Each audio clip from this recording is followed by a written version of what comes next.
Hello everyone, welcome to Vanti classes. My name is Manjit Bhardwaj और आज हम भाई नया चैप्टर शुरू करने वाले हैं, थर्मोडायनेमिक्स। और अभी जो मैं बात बोल रहा था, किसी ने कहा था, कौन कहता है छलनी में पानी नहीं रुक सकता? कौन कहता है छलनी में पानी नहीं रुक सकता? जब तक पानी बर्फ ना बन जाए, हिम्मत जुटाए रखिए, अपनी मेहनत पर लगाए रखिए। समझ में आई? तो बेटा, हो सकता है कि यस भगवान ने यस हमें सर, आ छलनी गई। दे दी और कहा हो कि टाइम पानी रोक के देखो। हो सकता है भगवान ने हमें छलनी दे दी और कह दिया हो, ये ले बेटा पानी रोक इसमें। तो हम भी ढीठ बन जाएंगे, पानी को सॉलिड बनाओ और फिर बर्फ डालो उसमें, छलनी में से नहीं निकलेगा। सिंपल। लेकिन उसके लिए शायद हार्ड ज्यादा करना पड़ेगा। कुछ लोगों को सीढ़ी की तरह, सीढ़ी की जगह लिफ्ट मिल जाती है, इसलिए वो जल्दी पहुंच जाते हैं। कुछ लोगों को भगवान सीढ़ी देता है कि ये ले भाई सीढ़ी से चढ़। कुछ लोगों को भगवान सीढ़ी बहुत लंबी दे देता है कि ये पूरी क्रॉस करनी पड़ेगी। हो सकता है हमारी सीढ़ी बहुत लंबी हो, लेकिन इसका मतलब ये नहीं कि हम वहां पहुंचेंगे नहीं कभी भी। ये याद रख लेना। जितना मेहनत करोगे, जितना अपने आप को तोड़ोगे, जितना अपने आप के खिलाफ काम करोगे कि ये मन नहीं कर रहा तो ये तो मेरे को करना, हार्ड वर्क करना ही करना हर कीमत पर, एक दिन ऊपर वाला जरूर देखेगा। ये हो सकता है कि ऊपर वाला आपको हार्ड वर्क करने ना दे, आज नहीं करने देगा, कल नहीं करने देगा, कितने दिन नहीं करने देगा, कभी तो उसको भी दया आएगी यार। मैं इस एज में पीएचडी कर रहा हूँ, जानते हो? जो बच्चे नए नए पीएचडी करते हैं, जो मेरे दोस्त हैं मेरी एज वाले, वो मतलब जब मैं उनको बोलता था कि यार पीएचडी करनी चाहिए आप लोगों को, आप लोगों का सारा मतलब माहौल अच्छा है, घर की हालत अच्छी है, तो वो पता क्या बोलते थे? पीएचडी सिरदर्द है, नहीं होती भाई, हमसे नहीं लिया जाता सिरदर्द। वो यंग एज में, जब मैं भी यंग एज में था, फुल ऑन यंग, जब 20-22 साल की उम्र थी, तब मैं सोचा करता था, दोस्तों को सलाह देता था, वो सब डिनाई करते थे, सब मना करते थे। आज मैं उसके बाद 10 साल बाद, 12 साल बाद भी मैं आज क्या कर रहा हूँ? पीएचडी कर रहा हूँ। यानी उस एज के भी बाद, और आज जो यंग बच्चे आते हैं 23-24 साल की उम्र में, मुझसे 10-10 साल छोटे हैं, वो पीएचडी कर रहे हैं। तो वो पता है, वो लोग दुखी होकर छोड़ देते हैं पीएचडी, लेकिन मैं तो नहीं हुआ दुखी, अभी तक तो नहीं हूँ।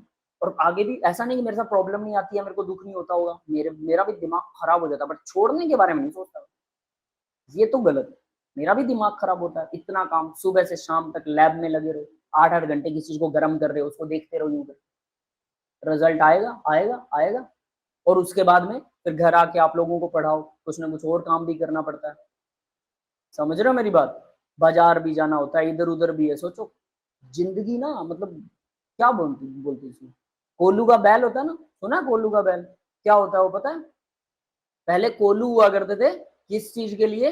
यहाँ पर एक बीच में रोड है और ये एक बड़ी सारी रोड है, और इसके ऊपर यहाँ पर हमने 4 पैरों वाला एक बैल बांध दिया है। ये बैल है, इसकी गर्दन के ऊपर इसको लटका दिया है, ठीक है? और इसको ऐसे, ये बैल यूं गोल गोल घूमता है, बस कोल्लू का बैल। और इसके अंदर हम गुड़ डालते हैं या कुछ और चीजें डालते हैं, गन्ना डालते हैं, गुड़ नहीं, गन्ना डालते हैं, तो वो गन्ना क्या होता है, इसके अंदर से जूस निकलता है, फिर उस जूस को गर्म करके वो बनाया जाता है, गुड़ बनाया जाता है, या फिर शक्कर बनाई जाती है। हर घर में कोल्लू होते थे पहले। बाद में सरकार ने एक ऑर्डिनेंस पास किया कि कोल्लू नहीं होंगे घर में, क्योंकि गुड़ की जगह पर चीनी बनाई जाएगी, और फैक्ट्री के बड़े बड़े लोगों को चीनी के लाइसेंस दिए बनाने के लिए। White white poison, that is gold. गुड़ जो है वो बहुत अच्छा होता है, उसमें बहुत सारी प्रॉपर्टीज होती हैं हमारी हेल्थ के लिए, लेकिन चीनी जो होती है वो व्हाइट पॉइजन कहा जाता है, सिर्फ पॉइजन का काम करता है। और उस चीनी के लिए गवर्नमेंट ने क्या किया, लोगों को, बड़े बड़े सेठों को लाइसेंस दे दिए। और फिर लाइसेंस देने के बाद चीनी कौन कौन गन्ना अपना दूसरे उसको दे के आएगा सेठ को? घर पे ही गुड़ निकालते थे, शक्कर निकालते थे, आम किसान बेच देता था गुड़ और शक्कर, तो उसको फैक्ट्री की क्या जरूरत थी? लेकिन सरकार ने इन पे बैन लगा दिया था। ये था कोल्लू का बैल। बैल ऐसे जुड़ जाता था और लगातार घूमता रहता था, गोल गोल गोल गोल गोल। और इसकी आंखों पर पट्टी बांध देते थे, पता? आंखों पर पट्टी, जैसे ही रुकता था तो थोड़ा सा बोल देते थे उसको पीछे से मार। उसे नहीं पता कि कितनी देर तक घूमना है, सारा दिन घूमता रहता था। वही कहानी मेरे साथ बन रही है कुछ कुछ, लेकिन फिर भी हिम्मत नहीं हारना है। एक दिन तो आएगा, ऊपर वाला देख रहा होगा मुझे भी कि how hard I am doing यार। वो किसी दिन तो दया करेगा ना। जिस दिन वो दया कर देगा, उस दिन अपना काम मिनट में निकल जाएगा।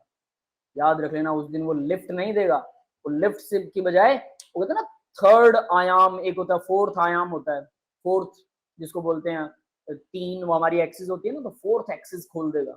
और उससे ट्रैवल करना बहुत आसान हो जाएगा। टाइम मशीन लगा देगा अपने लिए, लिफ्ट की जरूरत नहीं है, डेफिनेटली ऐसा करेगा।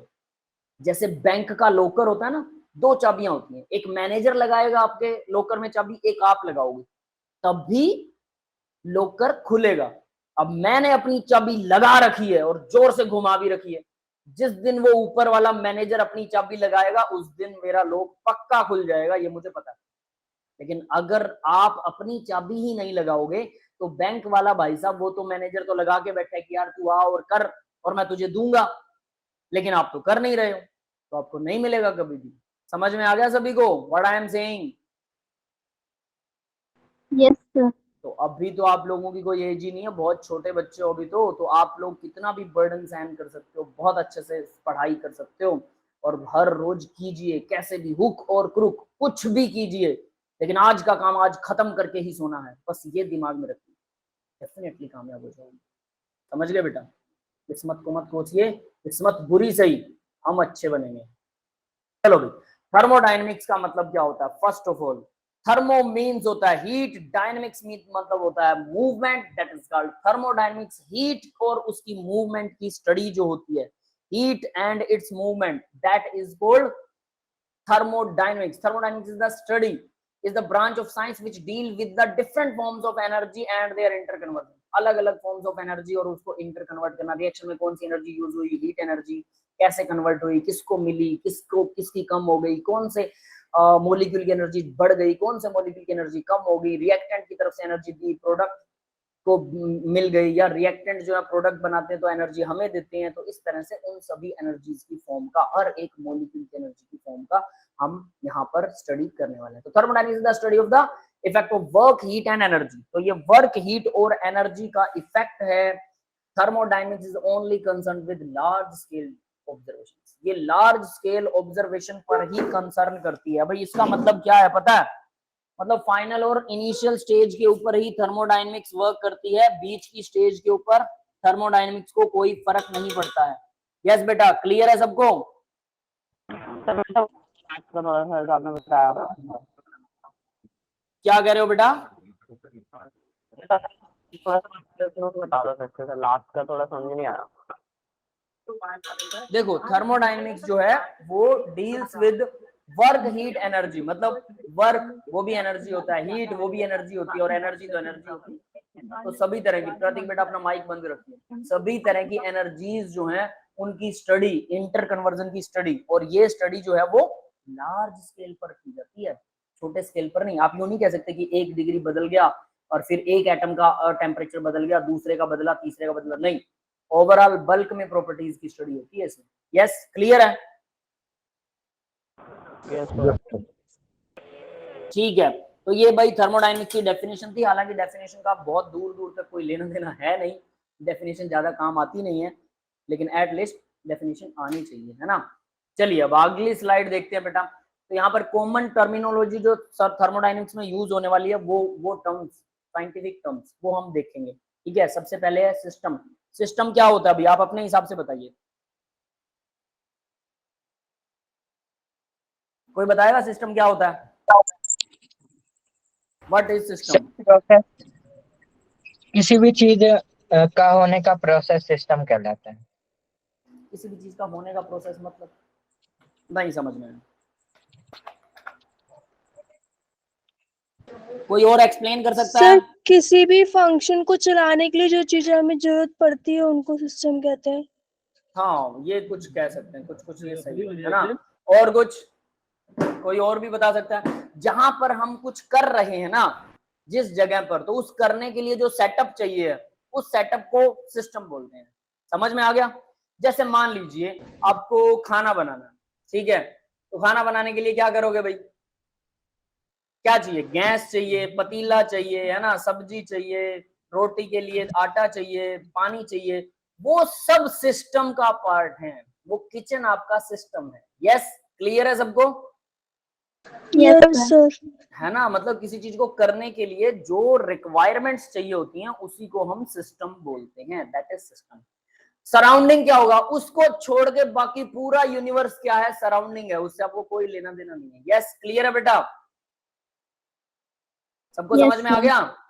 ठीक है, तो चलो अभी मैं जो बात बोल रहा था ना आप लोगों को बताता हूँ कि मैं क्या बोल रहा था कि हम बहुत हार्डली वर्क करते हैं, वो हार्डली वर्क मैं अभी भी कर रहा हूँ। ठीक है, अभी मैं आप लोगों को पढ़ा भी रहा हूँ और साथ में मैंने हीटिंग के ऊपर एक चीज लगा रखी है खाना बनाने के लिए, दलिया बना रहा हूँ। तो दलिया बना के दलिया रात को खाऊंगा, खुद बनाता हूँ, खुद खाता हूँ, बर्तन भी खुद साफ करता हूँ, फिर सुबह उठकर यूनिवर्सिटी जाता हूँ, वहां 9 बजे से 5 बजे तक रहता हूँ। सोचिए, अपने कपड़े भी खुद धोता हूँ। सोच सर आप रहे हो? अकेले रहते हो?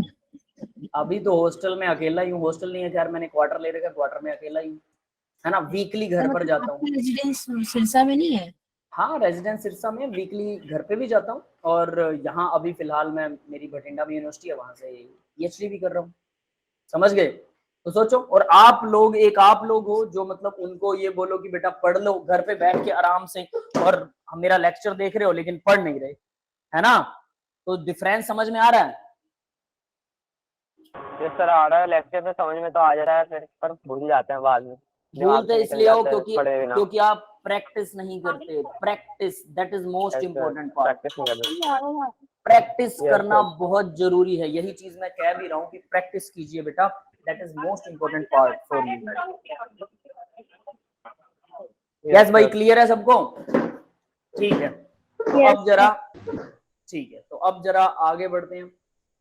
तो सिस्टम समझ में आ गया, जहां पर कोई रिएक्शन मैकेनिज्म किया जा रहा है वो सिस्टम है। सराउंडिंग क्या होता है, बाकी का सारा बचा हुआ यूनिवर्स जो है वो सराउंडिंग है। तो देखिए भाई, ये system part of the universe under observation, जिसको हम ऑब्जर्व कर रहे हैं ना, अंडर ऑब्जर्वेशन, जो अंडरलाइन पार्ट है, सीधा पढ़ लीजिए, part of the universe under observation. जैसे देखिए, ये मैंने यहाँ पर चाय का कप बना रखा है, चाय के कप के अंदर आप इस कप की, चाय की बात कर रहे हैं, इस कप की बात कर रहे हैं, that is called, what is that? ये है सिस्टम। इसके बाहर सारा कुछ सराउंडिंग है। तो देखिए, सराउंडिंग के लिए everything else in the universe other than system, system के अलावा जो भी कुछ यूनिवर्स में वो सारा सराउंडिंग है। बाउंड्री क्या होती है भाई? सिस्टम और सराउंडिंग को अलग करने के लिए जो बाउंड्री होती है उसको बाउंड्री बोलते हैं। लेकिन वो बाउंड्री रियल हो सकती है, बिल्कुल हो सकती है, इमेजिनरी भी हो सकती है। रियल बाउंड्री देखिए, ये कप जो है ये रियल बाउंड्री है, चाय को बाकी सिस्टम से अलग कर रहा है, सराउंडिंग से अलग कर रहा है। लेकिन इस चाय के ऊपर यहाँ कोई बाउंड्री नहीं है, बट हम मान सकते हैं ना, यहाँ तक चाय है, इसके ऊपर फिर यूनिवर्स है। क्लियर है? Yes sir. तो ये है इमेजिनरी। Yes, हमने sir. इमेजिन कर लिया कि यहाँ तक बाउंड्री, इसके बाहर यूनिवर्स है। तो इमेजिनरी और रियल दोनों हो सकती है ये। क्लियर है भाई सबको? नेक्स्ट, यूनिवर्स क्या होता है? सिस्टम और सराउंडिंग से मिलकर जो बनता है वो यूनिवर्स है, बात खत्म। थर्मोडायनेमिक्स की के according system plus surrounding is called universe. Yes, clear है बेटा सबको? यस सर, समझ गए। चलिए फिर type of Yes, system sir. देखिए। ठीक है, टाइप ऑफ सिस्टम देखिए, सिस्टम के कौन से टाइप होते हैं? Open system, close system, isolated system. Isolate का मतलब होता है अलग, सेपरेट। क्लियर है? ओपन क्या होता है भाई? ओपन जिसके अंदर matter as well as energy, metal energy दोनों पास हो सके। जैसे कि कप है, चाय का कप, इसमें से पानी बाहर निकलता है कि नहीं निकलता, भाप की फॉर्म में? Yes. Yes yes sir. Surrounding को मिल रहा है पानी, और पानी जा रहा है, सराउंडिंग को मिल रहा है, बिल्कुल। उस मैटर जा रहा है, मतलब मैटर गया, और कप रखे रखे ठंडा भी हो जाता है, तो मतलब हीट भी गई। हीट और मैटर जब दोनों एक्सचेंज हो सकते हैं, that is called open system. Heat and matter, या फिर आप कहें matter as well as energy is allowed with surrounding. तो ये अलाउड होती है, एक्सचेंज होते हैं दोनों। सराउंडिंग से इसको मिल सकती है और इसको सराउंडिंग से भी मिल सकती है, दोनों चीजें सही है। सराउंडिंग इसे दे सकती है या सिस्टम सराउंडिंग को दे सकता है। समझ में आ रहा है सबको? यस सर, चमक रहा है सर। ठीक है, अब बात करते हैं। अब जरा देखिए, ये तो 10 ओपन सिस्टम, सब कुछ आर पार जा सकता है। क्लोज सिस्टम, मैटर बाहर नहीं जाएगा, मैटर बाहर नहीं जाएगा, बट हीट जा सकती है, एनर्जी जा सकती है। कप को बंद कर दीजिए थर्मोस बोतल के अंदर, या नॉर्मल बोतल में, थर्मोस में नहीं, नॉर्मल बोतल के अंदर बंद कर दीजिए कप को, तो उसमें से भाप बाहर नहीं जा सकती, बट एनर्जी तो जा सकती है, वो ठंडा हो जाएगी चाय अंदर रखे रखी। यस। थर्मोस बॉटल कौन सी होती है? अरे नॉर्मल बोतल कह रहा हूँ, थर्मोस बोतल पानी वाली बोतल में डाल दो चाय को। ठीक है, अब बात करते हैं, ऊपर कप को ढक दो अच्छे से, इतना एयर टाइट कर दो कि उसमें से पानी, हवा बाहर ना, मैटर बाहर ना जा सके, तो हो गया close system. Close system, system in which the there is an exchange of energy is allowed with the surrounding but doesn't matter, matter नहीं जा सकता, एक्सचेंज ऑफ एनर्जी हो सकती है, ठीक है, अंदर भी आ सकती है बाहर भी जा सकती है एनर्जी, ठीक है, बट मैटर नहीं जाएगा, ना अंदर जाएगा ना बाहर जाएगा, ना अंदर आएगा ना बाहर जाएगा। आइसोलेटेड सिस्टम बिल्कुल सेपरेट है, ये क्या कहता है, ना एनर्जी एक्सचेंज होगी ना मैटर एक्सचेंज होगा। चाय को थर्मोस में डाल दो, थर्मोस बोतल पता है क्या होती है?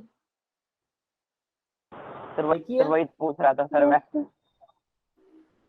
हाँ थर्मोस सर बोतल देखो में डाली, मिल्टन क्या सर जो मिल्टन की आती है। हाँ हाँ सर हाँ जो वही वही बाकी वही कंपनी वही, बिल्कुल बिल्कुल बिल्कुल वही। सर हम जनरल लैंग्वेज में उसे थर्मस कह देते हैं ना, इसलिए थोड़ा कंफ्यूजन लग हाँ रहा है। थर्मोस, वैसे तो थर्मोस, हाँ थर्मस बोलते हैं हाँ अपने सर वाली थर्मस, लैंग्वेज सर में। थर्मोस और इंडियंस जो है थर्मस। वो हिंदी को अंदर घुसा देते हैं, तो ये हिंदी की टोन आ जाती है, थर्मोस की जगह पर वो थर्मस होती है, थर्मस, यस राइट, सही सर है। अंदर रेफ्रिजरेटर चलो, को भी फ्रिज बोलते हैं। अरे सही है, तो फ्रिज ही बोलेंगे हम, समझ में आया।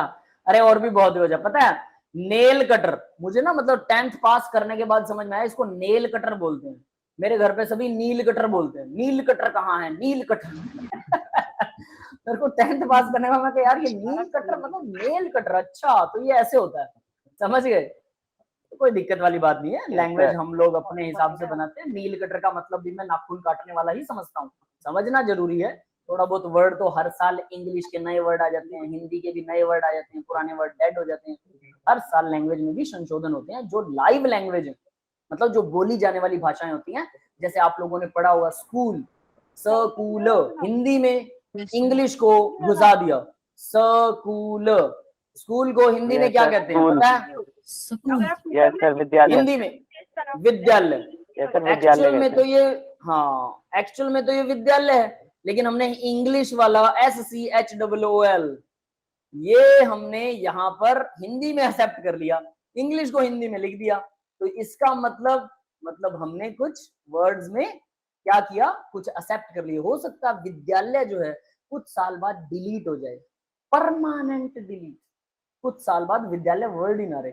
तो जो लाइव लैंग्वेज होती है, जिंदा भाषा जो होती है, उसमें हर साल नए शब्द आते हैं, शब्दावली में वर्ड के उसके जो नंबर हैं वो बढ़ते जाते हैं, ठीक है, और कुछ पुराने शब्द जो है वो कम हो जाते हैं हर साल। इंग्लिश में भी सर ऐसा कैसे डिसाइड होता है? ये बेटा लोगों से डिसाइड होता है, लोगों से, मतलब इतना मिक्सिंग हो जाए। मान लो कि मैं किसी पर्टिकुलर इलाके में रहता हूँ, जैसे हमारे यहाँ पर हरियाणवी, प्योर हरियाणवी जो टोन है, तो कुछ चीजें हरियाणवी के अंदर हिंदी ने एक्सेप्ट कर ली हैं, और कुछ चीजें हरियाणवी लोगों ने, हमारे जैसों ने हिंदी वाली एक्सेप्ट कर ली। आजकल हमारे जो बच्चे आते हैं ना, आप जैसे बच्चे हो, भले हमारे घर में पले हैं, लेकिन आजकल हम भी थोड़ा सा मतलब सोफिस्टिकेटेड हो गए हैं, थोड़े से मतलब कंजस्टेड से होते जा रहे हैं, और हम भी बोलते नहीं बच्चा बच्चा अच्छे से लैंग्वेज बोले, अच्छे से हिंदी में बात करे। तो हमारे वाले बच्चे ना हरियाणवी शब्द जानते ही नहीं है, वो हरियाणवी बोलते हैं थोड़ी बहुत, लेकिन थोड़ी बहुत बोलते हैं, ज्यादातर हिंदी बोलते हैं। तो यानी अब उससे नेक्स्ट जनरेशन तो प्योर हिंदी बोलेगी, हरियाणवी तो खत्म हो जाएगी। मतलब अगर हरियाणा के गांव सारे शहर में बदल गए तो हरियाणवी लैंग्वेज डेड हो जाएगी, सिर्फ हिंदी लैंग्वेज बचेगी। लेकिन हरियाणवी लैंग्वेज में कुछ शब्द ऐसे होंगे जो हिंदी में अडोप्ट हो जाएंगे पूरे हरियाणा में। हरियाणा टच करता है डेफिनेटली गुड़गांव को, दिल्ली को, दिल्ली और हरियाणा एक जैसा सही मानते हैं हरियाणा वाले, उसको ज्यादा दूर समझते ही नहीं, समझ गए। तो दिल्ली जो है उसको भी अफेक्ट करेगी हरियाणवी लैंग्वेज, डेफिनेटली अफेक्ट करेगी। दिल्ली से यूपी टच करता है, यूपी वाले जो दिल्ली में रहते हैं उसको भी टच करेगी, उनको भी अफेक्ट करेगी। यानी फिर धीरे धीरे एक बड़े लेवल पर दिल्ली से सेंट्रलाइज होकर बुक्स छपती हैं, तो हिंदी के कुछ शब्द जो हैं, जो लोग, मैं प्रोफेसर बन गया, बड़े वाला टीचर बन गया, मैं हिंदी में कुछ लिखवा रहा हूँ, साइंस की बुक्स लिखवा रहा हूँ हिंदी में, तो मैं मेरे वाली घुसा दूंगा, मेरे को जो आता है, मेरे को तो पता ही नहीं हिंदी में इसको क्या कहते हैं, तो मैं तो लिखूंगा स्कूल, विद्यालय, मेरे को पता नहीं। समझ गए? नहीं एक मिनट रुको बेटा, इस तरह से चेंज होता है, एक्सचेंज मतलब एक साल में नहीं होता, कई साल तक उस वर्ड को घिसा जाता है, तब जाके उसको चेंज करते हैं। समझ में आ गया रचना बेटा? Yes sir. ठीक है, हाँ बेटा बोलो, अब आप बोलो। सर जब आप प्रोफेसर बन जाओगे तो सर आप तो छोड़ दोगे ना सर अवंती, अभी तो कंटिन्यू बेटा मैं करोगे? सुनिए, मैं असिस्टेंट प्रोफेसर की जॉब कर चुका हूँ, बहुत साल की है मैंने, आज तक असिस्टेंट प्रोफेसर की जॉब ही की है। ये बस 3-4 साल ऐसे रहे हैं जब मेरे पापा एक्सपायर हो गए थे उससे पहले जॉब छोड़ दी थी 6 साल पहले। 6 साल पहले तक मैं असिस्टेंट प्रोफेसर की जॉब पर काम कर चुका हूँ, अलग अलग वेरियस कॉलेजेस में, गवर्नमेंट कॉलेज में भी काम कर चुका हूँ। और अगर पापा बीमार ना होते तो मैं असिस्टेंट प्रोफेसर लग भी चुका होता। समझ गए? बीच में कुछ ऐसा ईरा आया जब उधर से पोस्टें आई, इधर से हम भर नहीं पाए थे, ऐसा कुछ हुआ था। लेकिन नो वरी, अगर ऐसा कुछ आगे ऊपर वाले ने चाहा, अभी तो एज बढ़ती जा रही है, 40 के बाद में जो है वो लोग लेते भी नहीं है, और अगर सरकार ने भर्तियां ओपन नहीं की तो 40 प्लस हो गया मैं 5-4 साल बाद, तो बस कहानी खत्म। समझ गए? फिर तो प्राइवेट ही रह जाएंगे। और अगर ऊपर वाले ने चाहा, सब कुछ आपके लक फैक्टर पर होता है। एक ऐसा पीक टाइम था जब वहां जॉब भी मेरे को मिल रही थी, सब कुछ हो रहा था, है ना, लेकिन उस पीक टाइम पर मेरे को मेरे पापा का साथ देना था, ना कि मेरे को अपने लिए सोचना था। तो जैसा ऊपर वाला जहां रखना चाहे वहां रखेगा भाई, कोई फर्क नहीं पड़ता। इसीलिए तो मैं बोल रहा था, हमने बहुत कुछ फेस किया। सोचो हमारे पढ़ाए हुए, मेरे पढ़ाए हुए बच्चे वो गवर्नमेंट जॉब कर रहे हैं, मेरे पढ़ाए हुए बच्चे वो बहुत सारे हैं। ठीक है, हम आज भी यहाँ पर है क्योंकि हमें फिर से शुरू करना पड़ा सब कुछ, फिर से बहुत कुछ, और पीछे बहुत कुछ रह गया था। पीएचडी भी रह गई थी, तो सोचा इसे भी अब खत्म करेंगे। मतलब अगर आप फिर से शुरू करते हैं ना, लोग कह देते हैं कि पढ़ाई की कोई उम्र नहीं होती, या किसी काम को शुरू करने की कोई उम्र नहीं होती। हर चीज की एक उम्र होती है। ज्यादातर जो गोबर भरते हैं ना हम आजकल नई जनरेशन के दिमाग में, वो गोबर क्या भरते हैं पता है? कोई दिक्कत नहीं है, किसी चीज की कोई उम्र नहीं है, शादी की कोई उम्र नहीं है, कभी भी करवा लो। एक उम्र जाने के बाद में शादी करवाने का कोई फायदा होता नहीं है, ये याद रख लेना। वजह, बच्चे आगे पैदा नहीं कर सकते, आप अपनी जनरेशन तो पैदा कर नहीं पाओगे, तो फिर शादी के क्या मायने रह गए? आपके बच्चे नहीं होने वाले बुढ़ापे में, आप एक दूसरे को कैसे संभाल सकते हो? शादी भी एक लेवल पर जरूरी होती है, लेकिन लड़कियां और लड़के आजकल क्या कहते हैं, मेरे को शादी नहीं करवानी, मेरे को शादी। जब उम्र निकल जाती है तो वो गधे फिर बोलते हैं कि अरे हमारी शादी हो जाए, जल्दी से हो जाए, फिर कंप्रोमाइज करते हैं। तो सही एज में सही तरीके से सारे काम अगर होते हैं तो वही उम्र अच्छी होती है। समझ में? उसके बाद में तो कंप्रोमाइजेज ही होते हैं। अगर मैं अब होता 23 साल का और मैं पीएचडी कर रहा होता, तो डेफिनेटली मैं यहाँ जॉब करने की भी जरूरत नहीं थी, need not to do that, क्योंकि मुझे पता है मेरे मैं स्कॉलरशिप ले लेता यूनिवर्सिटी से, मेरे को अब भी मिल सकती है स्कॉलरशिप। समझ गए? 30,000 के आसपास मेरे को 30 से 35,000 रुपए पर मंथ के मिल जाएंगे, बट उसमें मेरी फैमिली अब ये देखती है कि कुछ खर्चा निकालो भाई, 30-35 में तो मेरा ही खर्चा होगा। उस टाइम मेरी फैमिली नहीं देखती थी, हालांकि उस टाइम भी मैं बिजी था, सीधी सी बात है, उस टाइम भी मुझे बहुत कुछ करना पड़ा था, मेरी लाइफ तो गई ऐसे ही। लेकिन एटलीस्ट आप जैसा कोई बच्चा हो 22-23 साल की उम्र में 30,000 रुपए 35,000 रुपए पर मंथ मिल रहे हैं, घर वालों को 10 भी दे दे, 20-25,000 पर मंथ का खर्चा कर दे, पीएचडी में फुल लैश करे, इधर उधर घूमे, बढ़िया अपना 9 to 5 जॉब की, उसके बाद फ्री। मैं तो 9 to 5 भी के बाद में भी फ्री नहीं है, उसके बाद में काम करना पड़ता है घर का, उसके बाद में घर वालों को भी पैसा सर्व करना पड़ता है, खुद के लिए भी काम करना पड़ता है, फिर आप लोगों को पढ़ाना पड़ता है। 11 बजे फ्री होऊंगा मैं, सुबह 9 बजे से लेकर रात को 10:30-11 बजे। सोचिए जरा, सोच सकते हो लाइफ? सुबह उठना कितना हैवी हो जाता होगा, दोपहर को कई बार यूनिवर्सिटी में बैठे बैठे नींद आ जाती है, आधे घंटे के लिए सोचता हूँ चलो ठीक है, कम से कम स्ट्रेस कम हो जाएगा। क्या आप लोग इतना काम कर रहे हो? नहीं कर रहे, फिर भी आपको लगता है आप लोग ज्यादा काम कर रहे हो, फिर भी ऐसा लगता होगा ना कि आप लोग ज्यादा काम कर रहे हो। हम आपसे ज्यादा कर रहे हैं बेटा, और इसलिए आपको समझा रहे हैं कि आज कर लो, हमारे बराबर ही कर लो आज।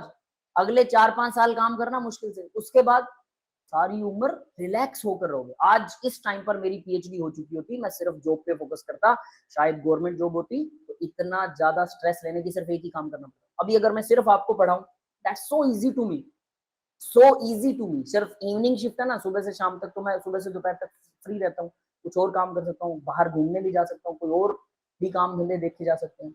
लेकिन अभी अभी कुछ देख या सोच सकता ही नहीं, यहाँ सब कुछ बंद है, आंखों पर पट्टी, कानों पर बंद, सब कुछ बंद, कुछ सोचना नहीं है भाई। पहले ये खत्म करो जो पकड़ रखा है।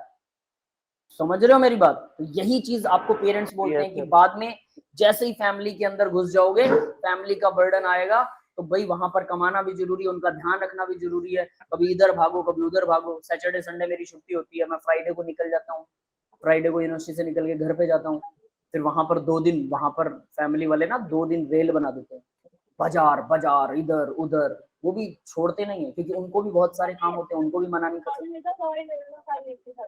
समझ रहे हो? तो ऐसे करके बेटा लाइफ तो ऐसे ही चलती है, किसी की हार्ड है, किसी की इजी है। तो अब आपकी अगर इजी है तो बाद में हार्ड हो जाएगी, वरना फिर बाद में आप छोटा मोटा कोई काम करके जुगाड़ कर रहे होगे, जिंदगी तो चलती है।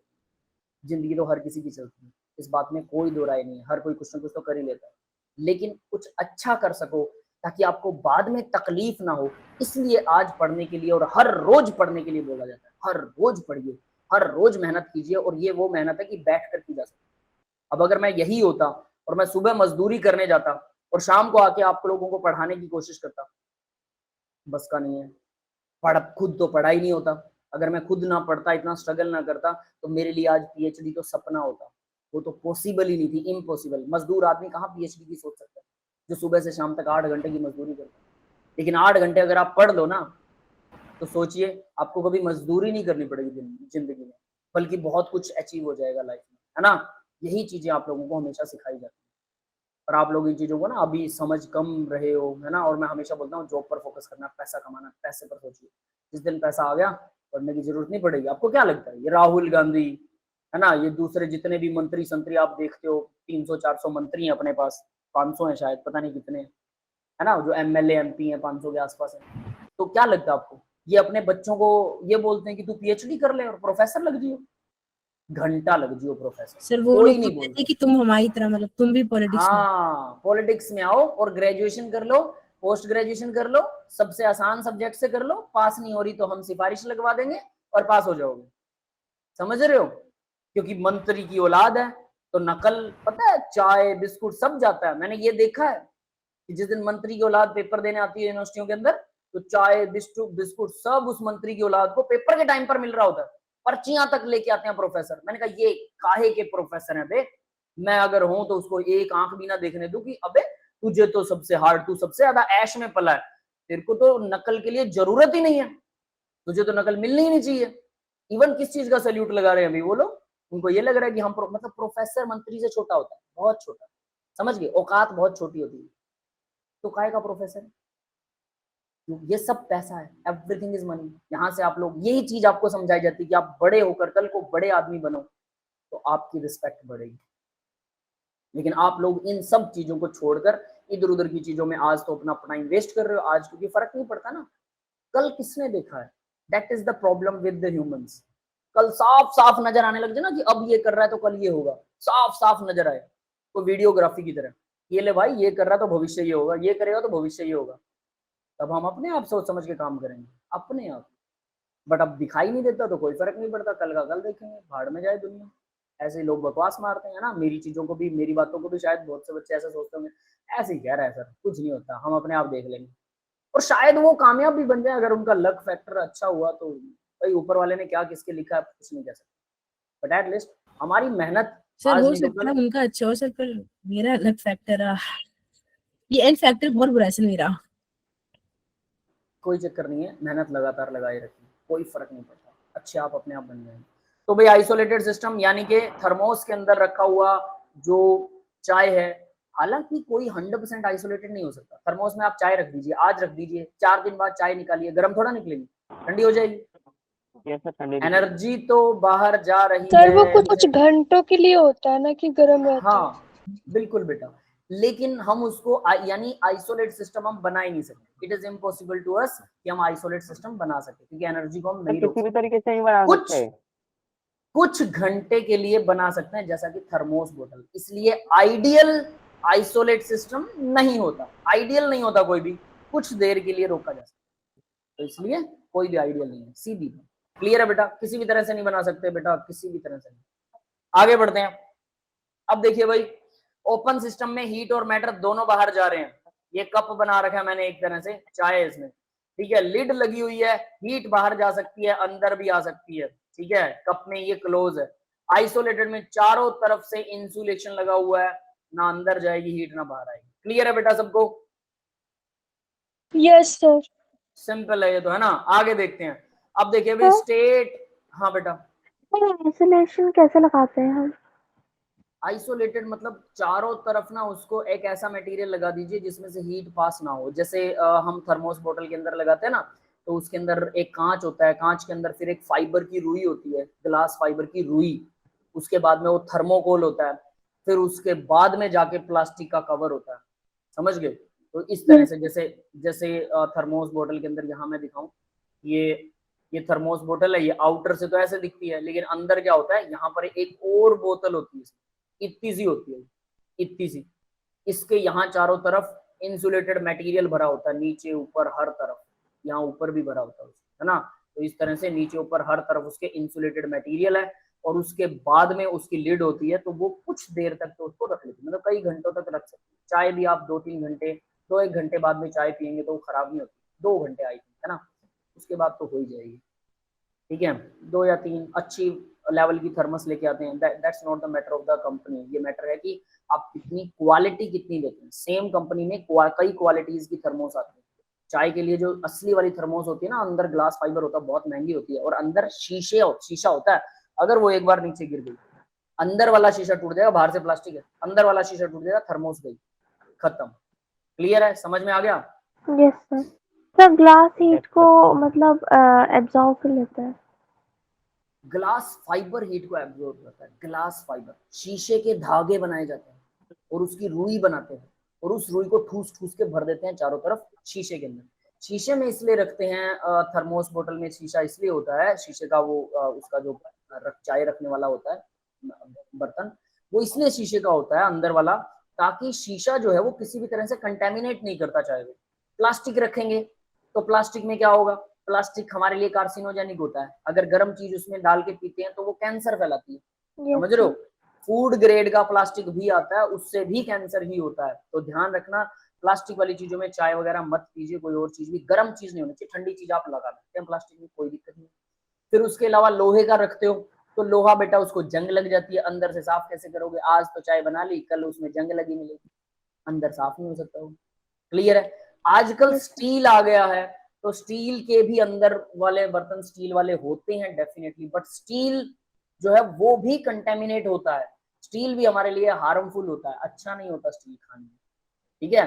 हालांकि काफी कम हार्मफुल होता है, लेकिन शीशा बिल्कुल भी हार्मफुल नहीं होता। ग्लास 100% सेफ होता है, उसमें कोई चीज गर्म है वो पिघल भी रही है ग्लास में। ग्लास का मेल्टिंग पॉइंट वैसे 1400 से लेकर मतलब 1200 से 1400 के बीच में होता है, तो वो पिघलेगा तो नहीं, 1000 डिग्री से ऊपर होता है तो डेफिनेट है। लेकिन अगर थोड़ा बहुत कोई एक बात है, रगड़ ये सर अगर हाँ बेटा उसमें किसी भी तरीके से अगर कांच की बोतल है, तो सर अगर किसी भी तरीके से धोते समय किसी ने उसको जूने से रगड़ दिया और सर उसमें स्क्रैचेस पड़ गए, छोटे छोटे पार्टिकल्स, अभी उसमें पानी भर रहे हो उसमें ब्रेक करके गिर रहे हैं, सर पी रहे हैं उसको, तो सर देखो मान सकता हूँ, लेकिन कांच की बोतल को आप, कांच के बर्तनों को अगर आप जूने से भी रगड़ रहे हो तो वो जूना जो है वो प्लास्टिक वाला ही होता है, लोहे वाला तो मत रगड़ना, ठीक है। और लोहे से भी वो इतना जल्दी नहीं खराब होता जितना आपको लग रहा है। वो पॉलिश अच्छे से वेल पॉलिश्ड होता है ना, वेल गर्म करके उसको फर्निश करके बनाया जाता है, जब थोड़ा सा हीट करते हैं उसको बाहर से ताकि वो बिल्कुल स्मूथ हो जाए। कांच को काटने के बाद जो उसके एज होते हैं शार्प होते हैं, उसको हल्का सा हीट कर दो, हीट करते रहो तो वो शार्प एज बिल्कुल मुलायम हो जाते हैं। तो वो हीट ट्रीटमेंट अगर दे रखा है तो कांच इतना जल्दी नहीं घिसने वाला और उसका कुछ नहीं होने वाला, वो बहुत ड्यूरेबल है बेटा, समझ गए।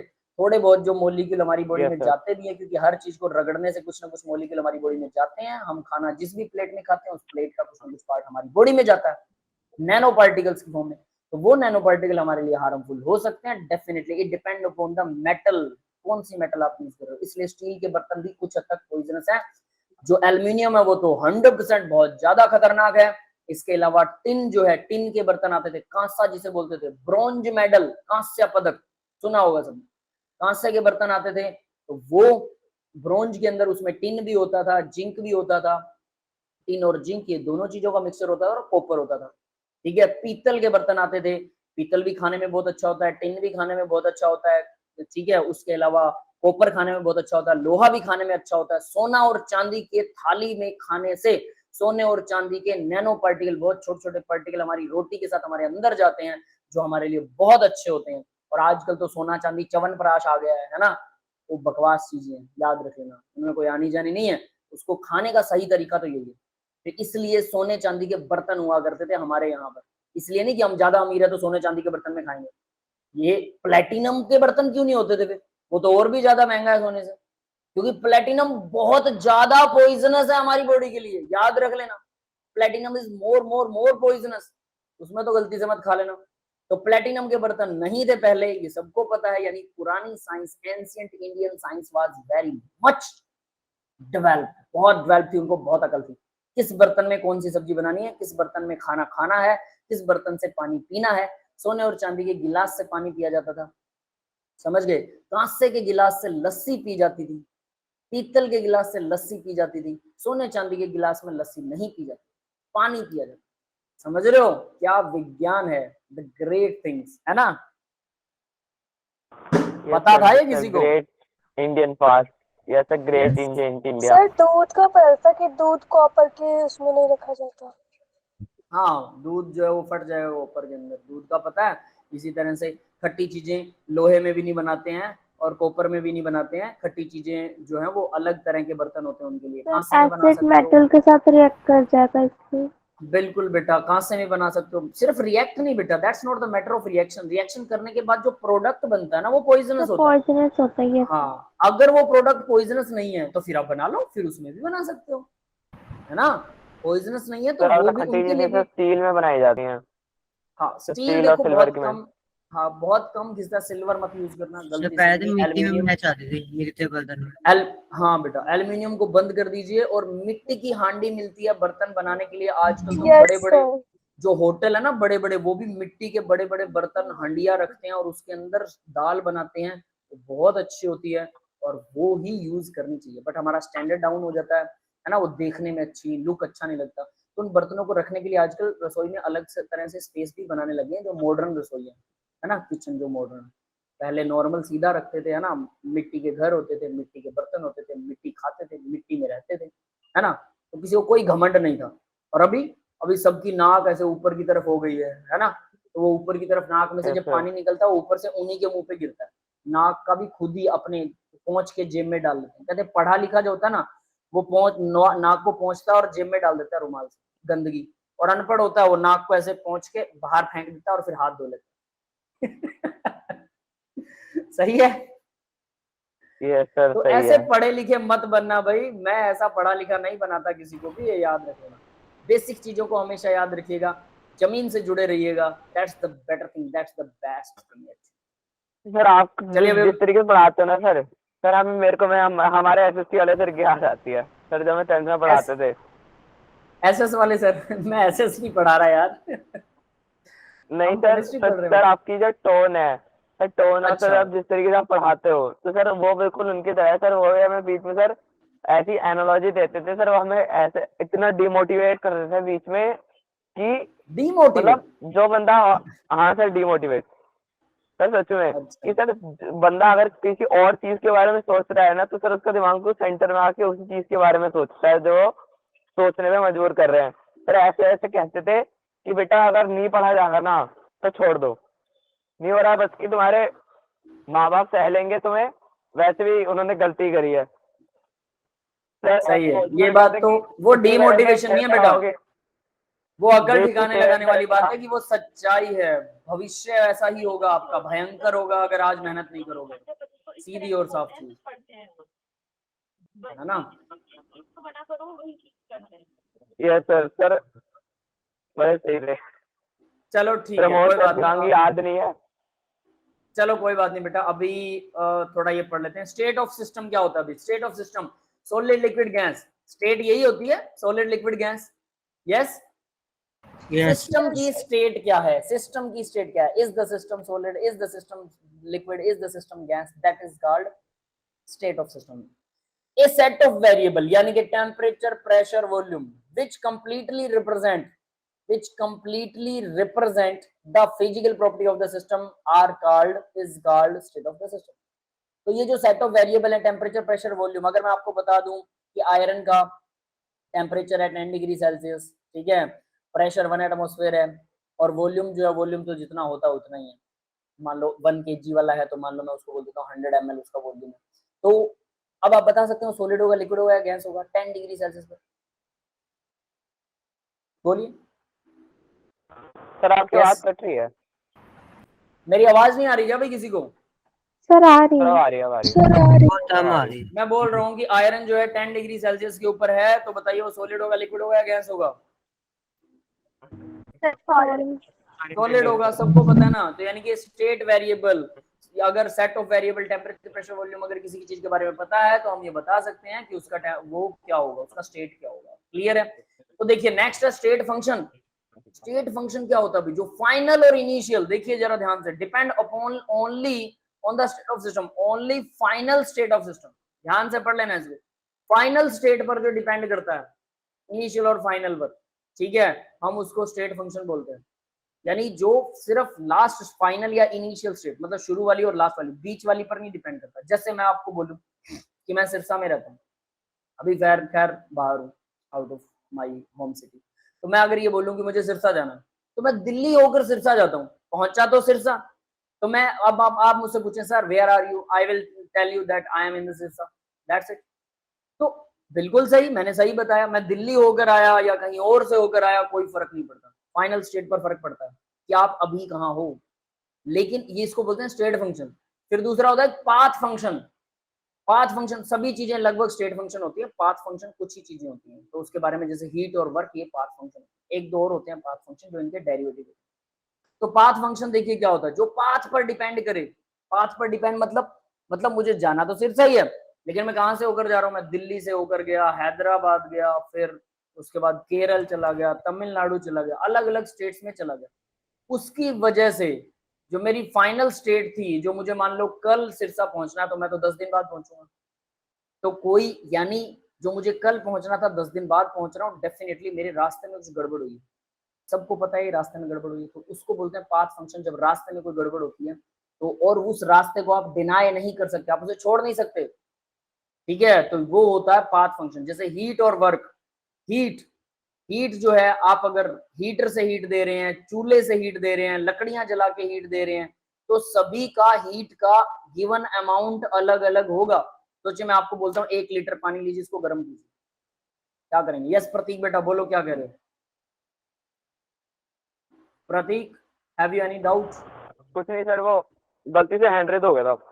ठीक है, ओके।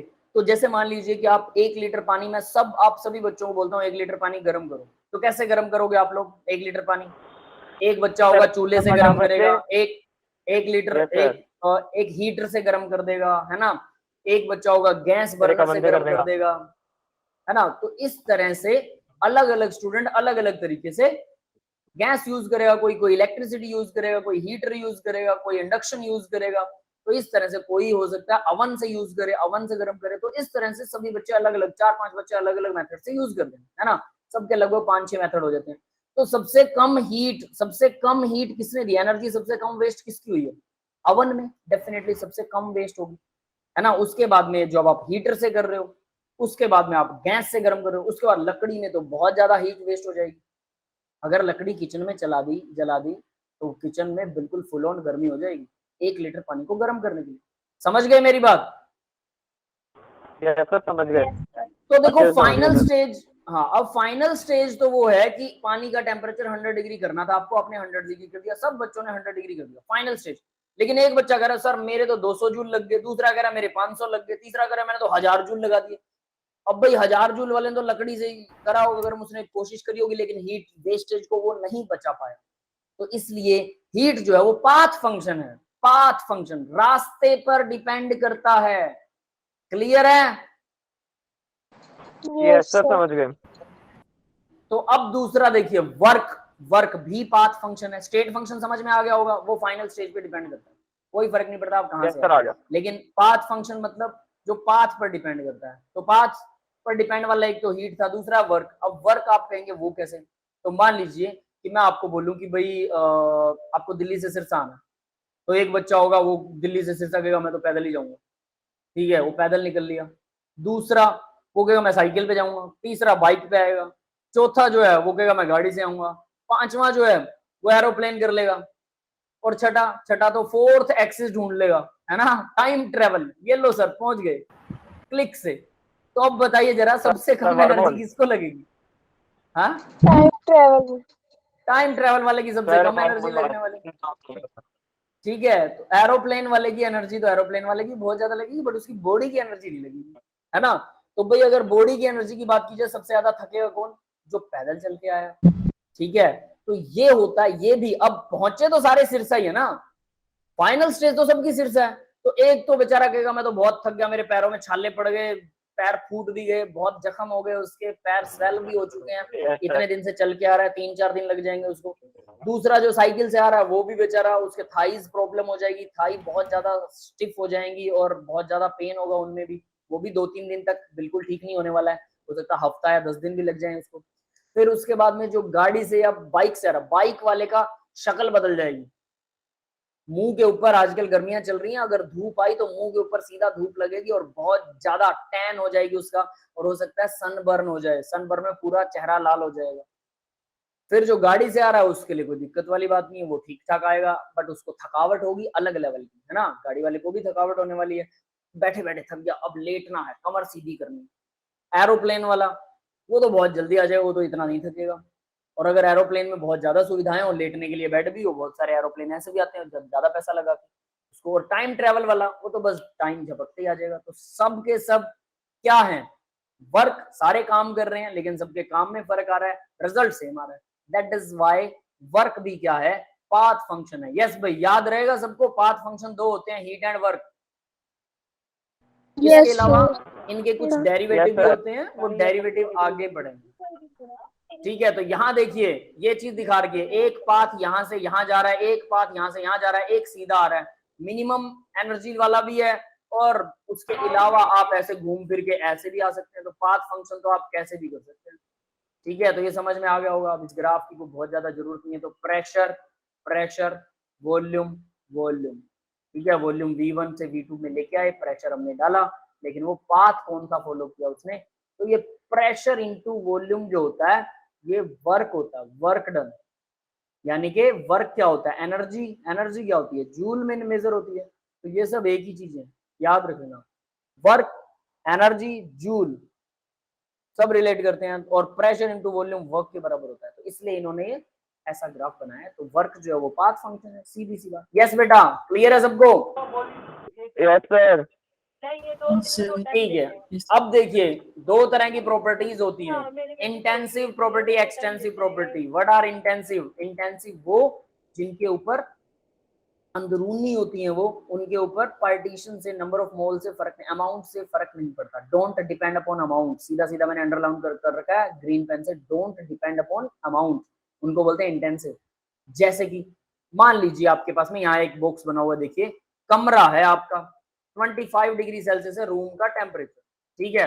अब 25 डिग्री रूम टेम्परेचर है, तो मैं अगर आपको बोलूं कि मैंने इस कमरे को बीच में से आधा आधा बांट दिया, तो क्या टेम्परेचर 12.5 डिग्री सेल्सियस हो जाएगा दोनों कमरों का?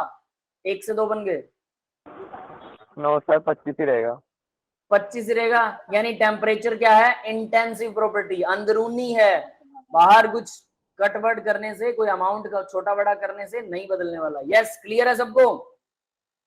Yes, sir. Yes sir. अब सेम वही रूम ले लो या दूसरा रूम ले लेते हैं, उस रूम का वॉल्यूम है 100 लीटर, कोई 25 डिग्री वाले रूम का 100 लीटर वॉल्यूम है टोटल। अब मैंने उसको बीच में से काट दिया 2 पार्टीशन में, तो उसका वॉल्यूम आधा हो जाएगा कि नहीं? Yes, sir. तो वॉल्यूम क्या है, एक्सटेंसिव प्रॉपर्टी। समझ गए? ये बदल Yes, जाती है, sir. अमाउंट पर डिपेंड करती है कितना अमाउंट है, तो वॉल्यूम एक्सटेंसिव है। अब ये क्लियर हो गया है, इंटेंसिव एक्सटेंसिव सबको? Yes sir. Sir Yes. यहाँ कंसंट्रेशन कुछ कैसे है? क्या इंटेंसिव। तो कंसंट्रेशन इंटेंसिव कैसे है? बताता हूँ। कंसंट्रेशन क्या होता है, मोल पर लीटर। कहाँ पर है कंसंट्रेशन? अच्छा, मैं पहले बाकी के डिफाइन कर दूं फिर बताता हूँ। टेम्परेचर आपको समझ में आ गया। बॉइलिंग पॉइंट क्या है, इंटेंसिव है। आप 10 ग्राम पानी लो, 10,000 लीटर पानी ले लो, उबलेगा 100 पे ही। Yes, yes sir. Sir clear है? लस्टर, चमक जो होती है वो भी इंटेंसिव है। अब आप कहेंगे कि ज्यादा मैटर लेंगे तो ज्यादा चमकेगा, कम मैटर लेंगे तो कम चमकेगा। ऐसा नहीं है, वो पर सेंटीमीटर क्यूब के हिसाब से, पर सेंटीमीटर स्क्वायर के हिसाब से, उसके एरिया के ऊपर ही उसको बताया जाता है कि मान लीजिए 1 सेंटीमीटर एरिया के अंदर जो ल्यूमिनस है, जो चमक है, इंटेंसिटी ल्यूमिनस की, वो 1 ल्यूमिनस है। 2 सेंटीमीटर पर 2 हो जाएगी, ठीक है। तो पर सेंटीमीटर काउंट होती है, इसलिए ल्यूमिनस जो है वो भी इंटेंसिव है। अगर आप मैटर कम कर देते हैं तो ल्यूमिनस कम नहीं होगी, पर सेंटीमीटर तो उतनी ही रहेगी। आधे सेंटीमीटर में आपको लगेगा ल्यूमिनस कम होगी, चमक कम होगी, लस्टर कम होगी, लेकिन अगर आप उसको काट रहे हैं आधा सेंटीमीटर, बट 1 सेंटीमीटर में तो उतनी रहने वाली है ना, ये हमें पता है कि 1 सेंटीमीटर में उतने, तो पर सेंटीमीटर में मेजर किया जाता है एरिया के हिसाब से, पर सेंटीमीटर स्क्वायर। कंसंट्रेशन देखिए मोल पर लीटर होती है, मोल पर लीटर, मोलैरिटी है ना, तो मोलैरिटी मोल पर लीटर होती है। अब बताओ कि आपने आधा सॉल्यूशन ले लिया, नंबर ऑफ मोल आधे हो गए, लीटर भी आधा हो गया, तो नंबर ऑफ मोल, सपोज ये नंबर ऑफ मोल थे 10 और लीटर था 2, तो मोलैरिटी आई थी 5। क्लियर है भाई? अब अगर इसी मोलैरिटी को मैं नंबर ऑफ मोल ले रहा हूं 5, लीटर कर रहा हूं 1, अब भी तो 5 ही आई आधा करने पर भी। इसका मतलब ये हो गया ना कि अगर हम अपने मतलब जो हमारा सॉल्यूशन है उससे कोई सैंपल लेते हैं तो उसके अंदर उसकी मोलैरिटी हमेशा सेम रहेगी। हाँ, कुछ भी उठा लो, 1 लीटर उठाओ चाहे आधा लीटर उठाओ चाहे 10 ml उठा लो, मोलैरिटी वाले क्वेश्चंस नहीं किए इसका मतलब आप लोगों ने, है ना, वरना ये सीधा समझ में आएगा, मुझे पता है। मोलैरिटी में मोल पर लीटर, वो 10 ml सॉल्यूशन दे रहा है, 10 ml सॉल्यूशन है जी, और वो कह रहा है उसकी मोलैरिटी जो है 10 ml की वो 0.1 है, तो इसका मतलब 0.1 मोल है 1 लीटर में, यानी 1000 ml में 0.1 मोल है, और उसने बोला 10 ml है, तो 10 ml में कितने मोल होंगे? तो भाई 1000 ml में 0.1 होता है, 1 में 0.1 बाय 1000 और 10 में तो 0.1 डिवाइड बाय 1000 इंटू 10, 10 से 10 कैंसिल हो जाएगा, तो ये कितना आ जाएगा 0.001, इतने मोल होंगे 10 ml में, ऐसे निकालते हैं इसको। तो मोलैरिटी हमेशा सेम रहती है, 10 ml में भी तो मोलैरिटी उतनी है। क्लियर है? समझ में आ गया सबको? यस गाइस, सब सो गए क्या? ठीक है, और बाकी सब सो रहे हैं? कहाँ पर गए सभी? आ गया सर, आ गए, कहीं चले गए थे? भाई जाया मत करो, ठीक है, वरना मेरे को ऐसा लगता है मैं दीवारों से बात कर रहा हूँ, मेरे सामने समझ दीवार है, आता पता है? हाँ सब क्लियर है। ठीक है, मेरे सामने दीवार है, देखो, मेरे को ऐसा लगता है मैं अकेला बोल रहा हूँ, और यहाँ पर है भी नहीं कोई, मेरे को कोई दिखाई बंदा ना बंदे। सर तभी तो हम कहते हैं कि सर अपना एड्रेस बता दो, हम आपसे फिजिकल आके ट्यूशन ले लेंगे। क्या बात है, बहुत बढ़िया बेटा, आ जाओ फिर Bathinda university, MRS PTU, Punjab technical university Bathinda. सब ठीक है, एंट्री दिलवा देना सर। कोई चक्कर नहीं है, सीधा बोल देना केमिस्ट्री फैकल्टी, वहां पर PhD स्कॉलर जो होते हैं वो फैकल्टी होते हैं, समझ गए? तो आप सीधा बोल सकते हो केमिस्ट्री के असिस्टेंट प्रोफेसर है मंजीत भारद्वाज, केमिस्ट्री डिपार्टमेंट में जाना है, बस आपका सीधा उसी टाइम, कोई चक्कर ही नहीं। सर आ जाओ ना सर, मैं आ रहा हूँ सभी सर, कल परसों पहुंच जाऊंगा सर।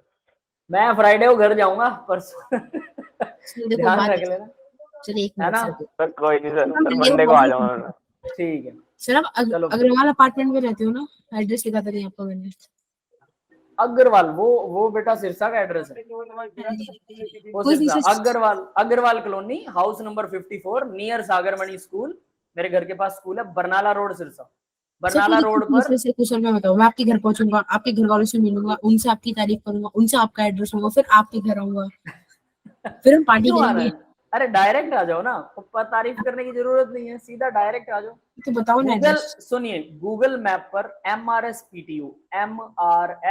PTU बठिंडा, बस ये भर दो, सीधा मेन गेट पे आगे छोड़ेगी, सीधा। एक मिनट रुको, कैब बुक कर रहा हूँ मैं। क्या बात है बेटा, पढ़ लो, वो ज्यादा अच्छा है।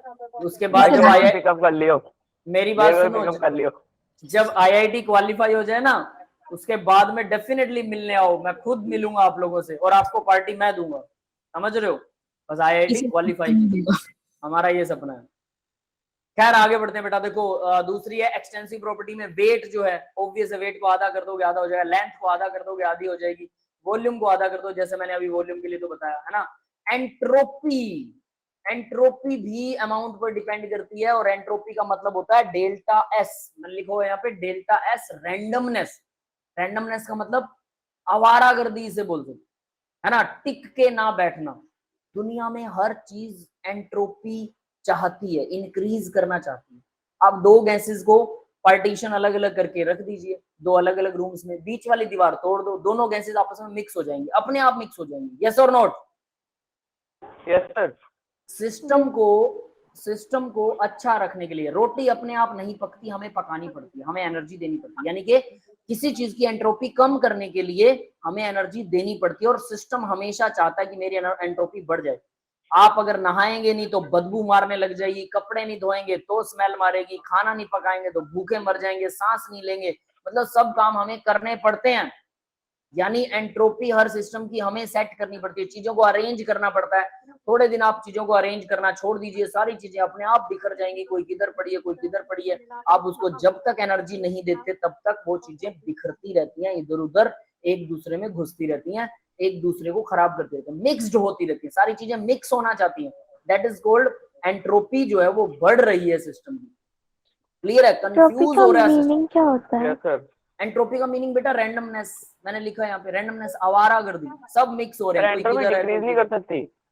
डिक्रीज करने के लिए एनर्जी लगती है, करती होती है, एनर्जी लगानी पड़ेगी, external energy required for decrease the entropy of the system. Clear है? Okay sir. यस तो सर। एंट्रोपी भी क्या होती है? एक्सटेंसिव होती है भाई, अगर हाफ कर दोगे चीजों को तो वो हाफ रह जाएगी। नंबर ऑफ पार्टिकल पर एंट्रोपी डिपेंड करती है, पार्टिकल बढ़ाओगे तो एंट्रोपी बढ़ जाती है, पार्टिकल घटाओगे तो एंट्रोपी घट जाएगी। तो अगर आपने हाफ कर दिया अमाउंट को तो पार्टिकल कम हो गए, पार्टिकल कम हो गए तो एंट्रोपी कम होगी। इसको थोड़ा डिटेल में चर्चा करेंगे, नो वरी अबाउट दिस। अभी सिर्फ इतना पढ़िए कि रैंडमनेस होती है और हमेशा हमें एनर्जी देनी पड़ती है चीजों को बढ़ाने के लिए। सर क्लियर नहीं सर हुआ। एक क्वेश्चन और था।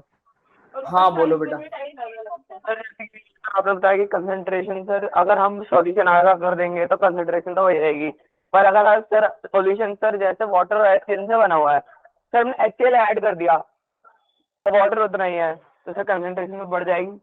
वो तो आपने बदल दी, कंसंट्रेशन ही बदल दी ना आपने। आप Yes, अमाउंट तो फिर थोड़ा amount कम के ज्यादा साथ करो, बदल मेरी गई। बात सुनिए। अमाउंट सिर्फ एक चीज का बदल रहे हो ना, आपको रेशो में दोनों का सेम अमाउंट बढ़ाना होगा। एक से सॉल्यूशन 2 लीटर ले लीजिए, वही सेम सॉल्यूशन 2 लीटर लीजिए कंसंट्रेशन का। तो कंसंट्रेशन अपने आप में कहती है कि मुझे नहीं बदल सकते, वो खुद ही कह रही है मुझे बदलोगे तो फिर कुछ और हो जाएगा, तो आप बदल तो सकते ही नहीं हो। समझ गए? Yes sir, yes sir. हाँ रचना बेटा, क्या समझ कह रहे गया। थे आप? सर हाँ बोलो। एंट्रोपी क्लियर नहीं हुआ। एंट्रोपी का मतलब रैंडमनेस है। मान लीजिए आप आपके रूम में आप कपड़े जचा कर नहीं रखते तो बिखर जाएंगे, है ना, इधर उधर बिखरे रहेंगे। फिर अगर आप नहाएंगे नहीं तो बॉडी स्मेल मारती है, कपड़े नहीं धोएंगे तो कपड़े स्मेल मारते हैं। मतलब चीजें जो है अपने आप, मैं आज नहा लिया, सुबह नहा लिया, फिर उसके बाद कल सुबह फिर से क्यों नहाना पड़ेगा? मैं तो नहा लिया था।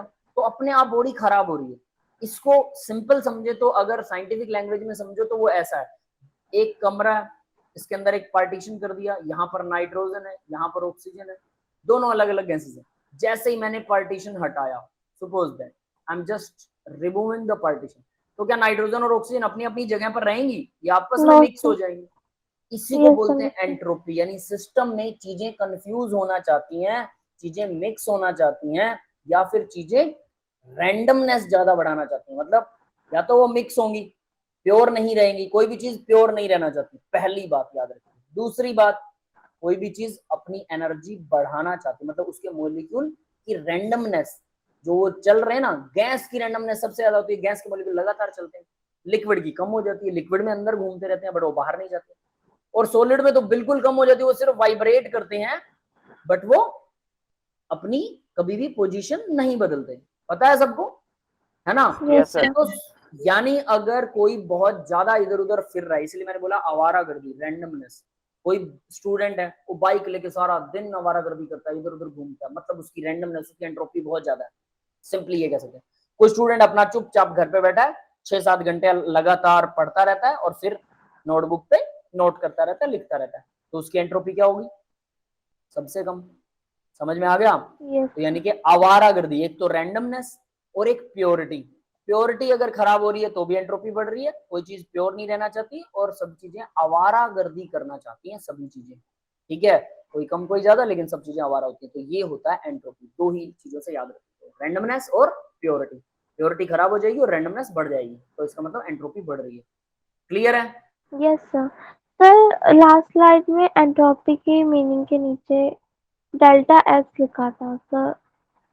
सर डेल्टा एस क्या रिप्रेजेंट करता है? कहाँ पर बेटा? Delta S? randomness. अच्छा, ये चेंज इन रैंडमनेस, ये एंट्रोपी का साइन होता है बेटा, delta S, change in randomness. Entropy delta S से इसको रिप्रेजेंट करते हैं, एंट्रोपी। ठीक है, Okay, डेल्टा sir. एस का मतलब चेंज इन रैंडमनेस या एंट्रोपी, एक वर्ड में बोले तो एंट्रोपी, चेंज इन एंट्रोपी। ठीक है, तो यहाँ पर भी इंटेंसिव और एक्सटेंसिव प्रॉपर्टीज के फिर से एग्जांपल्स हैं, you can go through these all. ठीक है, तो यहाँ पर देखो, एंट्रोपी, हेल्महोल्ट्ज इन एनर्जी भी एक्सटेंसिव प्रॉपर्टी होती है, गिब्स फ्री एनर्जी, ये सब हम आगे पढ़ेंगे, अभी नहीं पढ़ने वाले हैं। ठीक है, यहाँ पर भी कुछ चीजें दे रखी हैं। चलिए नेक्स्ट स्लाइड देखते हैं इसके अंदर। थर्मोडायनेमिक प्रोसेस क्या होती है भाई? ठीक है, आइसोलेटेड सिस्टम। तो देखिए thermodynamic process at which the system can exchange the state one state of thermodynamics to another state. जब एक स्टेट से थर्मोडायनेमिक्स से दूसरी तरफ जाता है तो उसको थर्मोडायनेमिक्स प्रोसेस बोलते हैं। जैसे आइसोथर्मल प्रोसेस है, आइसोथर्म का मतलब सेम हीट, ये लिखा हुआ है, यानी टेम्परेचर कांस्टेंट होना चाहिए, dt डेल्टा टी, टेम्परेचर में चेंज जीरो होना चाहिए। टेम्परेचर बिना बदले अगर कोई प्रोसेस की जा रही है तो उसको आइसोथर्मल प्रोसेस कहते हैं, टेम्परेचर कांस्टेंट रहता है। क्लियर है सबको? आइसोथर्मल मतलब टेम्परेचर कांस्टेंट, ठीक है भाई? Yes yes. दूसरा देखिए adiabatic process, adiabatic isolated separate होती है, ये बहुत इंपॉर्टेंट है, इसमें इंपॉर्टेंट मार्क कर रखा है। डी क्यू जीरो है, क्यू होता है हीट, चेंज इन हीट जो है वो जीरो होता है इसके अंदर, that is called adiabatic process. Heat में चेंज नहीं होगा, ठीक है। Work can be done by the system और बाय द सराउंडिंग, काम किया जा सकता है लेकिन हीट में चेंज नहीं, हीट अंदर से बाहर नहीं आएगी। जैसे ये देखो, ये मैंने एक डायग्राम सा बना रखा है, नीचे एक फैन बना हुआ है, तो मैं बाहर से इसको ऐसे हैंडल को घुमा रहा हूँ गोल, तो फैन जोर जोर से घूम रहा है, इसकी वजह से अंदर वाला पानी गर्म हो गया, तो मैंने उसको हीट प्रोवाइड नहीं की, मैंने उस पर वर्क किया, उस वर्क की वजह से हीट मिल गई उसे। क्लियर है? ये बात समझ में आ गई? Yes sir. तो यानी हीट चेंज जीरो होगा, काम मैं कर सकता हूँ सिस्टम पे, हो सकता है सिस्टम मुझ पे काम करे, वो भी हो सकता है सिस्टम सराउंडिंग पे काम करे या सराउंडिंग सिस्टम पे। Work can be done but heat will not be change, heat supply तो नहीं। डी क्यू क्या है? D Q DQ heat heat है? Change, heat change, yes, change in heat, Q heat को रिप्रेजेंट करता है। Clear है भाई सबको? Adiabatic Yes, process sir. मतलब हीट, सीधी लाइन में याद रख लो, हीट कांस्टेंट होती है, work can be done on the system, तो और ऑन द सिस्टम और by the system, heat change zero होगा। आगे देखिए आइसोकोरिक, कोर का मतलब होता है वॉल्यूम, वॉल्यूम जब कांस्टेंट होता है, डीवी कांस्टेंट होगा तो आइसोकोरिक है। आइसोबारिक, प्रेशर कांस्टेंट होता है आइसोबारिक, आइसो मतलब सेम, डीपी कांस्टेंट होगा, that's it. Open atmospheric is always, अगर कोई चीज ओपन एटमॉस्फेयर में उसका प्रेशर हमेशा 1 एटमॉस्फेयर रहता है तो वो हमेशा आइसोकोरिक, आइसोबारिक प्रोसेस है। यस, क्लियर है सबको? यस सर, क्लियर है। अब देखिए आइसोबारिक प्रोसेस, इन्होंने अब कुछ एग्जांपल दिया है। कुकर है, आइसोबार, प्रेशर, क्योंकि कुकर का ढक्कन खुला है तो प्रेशर तो 1 एटमॉस्फेयर है, आइसोबारिक। आइसोकोरिक, कुकर ढक दिया, वॉल्यूम कांस्टेंट रहेगा कुकर का जितना भी वॉल्यूम है। क्लियर है भाई?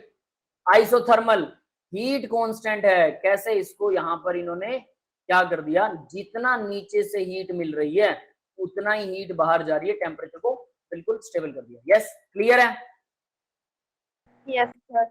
अब एडियाबैटिक देखो, एडियाबैटिक क्या है भाई? Work can be done on the system but heat exchange नहीं होगा, ये क्रॉस लगा रखा है हीट एक्सचेंज का, क्योंकि दीवारें क्या है, आइसोलेटेड दीवारें हैं, इंसुलेटेड, ठीक है भाई। अब देखिए साइक्लिक प्रोसेस क्या होती है, बिल्कुल सिंपल सिंपल चीजें आज के उसमें। साइक्लिक प्रोसेस क्या, ए से शुरू हुए, बी पर आए, सी पर आए, सी से वापस ए पर आ गए, साइक्लिक प्रोसेस। इसके अंदर delta H, change of enthalpy of the reaction, जब वापस ए पर आ गए तो चेंज एंथैल्पी ऑफ रिएक्शन क्या होगा, अब फिर से रिएक्टेंट वही बन गए तो जीरो होगा। इंटरनल एनर्जी चेंज होता है डेल्टा यू, डेल्टा यू भी जीरो, डेल्टा एच भी जीरो, याद रखिएगा। यस, क्लियर है बेटा? साइक्लिक प्रोसेस क्या होती है? फिर इसमें एच है, एच एंथैल्पी है बेटा, एंथैल्पी ऑफ रिएक्शन, ठीक है, ये हम आगे डिटेल में पढ़ेंगे, अभी के लिए सिर्फ याद कर लीजिए डेल्टा एच और डेल्टा यू जीरो, और डेल्टा यू होता है internal energy of the system, internal energy भी जीरो और एंथैल्पी भी जीरो, दोनों चीजें जीरो। क्लियर है भाई? यस सर, क्लियर है। जैसे आप यहाँ पर ये एग्जांपल कर सकते हैं, E इक्वल mc स्क्वायर के हिसाब से E इक्वल mc स्क्वायर होता है, यानी कि एनर्जी जो है और मास जो है हमेशा कंजर्व रहते हैं, घूम फिर के वही चीजें वापस बन जाती हैं, बस यही है और कुछ नहीं है।